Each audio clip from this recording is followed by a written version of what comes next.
How often in the years that close, when truce had stilled the sieging gun, the soldiers, mounting on their works, with mutual curious glance have run from face to face along the fronting show, and kinsman spied, or friend even in a foe. What thoughts conflicting then were shared, while sacred tenderness perforce welled from the heart and wet the eye, and something of a strange remorse rebelled against the sanctioned sin of blood, and Christian wars of natural brotherhood then stirred the God within the breast, the witness that is man's at birth.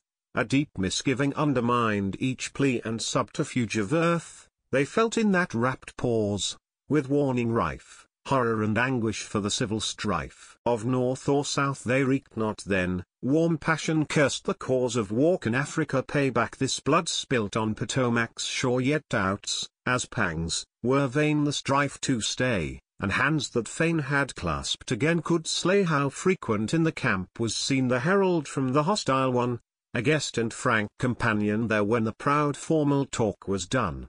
The pipe of peace was smoked even mid the war, and fields in Mexico again fought, or in western battle long they lay so near opposed in trench or pit, that foeman unto foeman called, as men who screened in tavern sit you bravely fight. Each to the other said, toss us a biscuit. O'er the wall it sped, and pale on those same slopes, a boy a stormer, bled in noonday glare. No aid the bluecoats then could bring. He cried to them who nearest were, and out there came mid howling shot and shell a daring foe who him befriended well. Mark the great captains on both sides, the soldiers with the broad renown. They all were messmates on the Hudson's marge. Beneath one roof they laid them down, and, free from hate in many an after pass, strove as in schoolboy rivalry of the class. A darker side there is, but doubt in nature's charity hovers there. If men for new agreement yearn, then old upbraiding best forbear. The South's the sinner.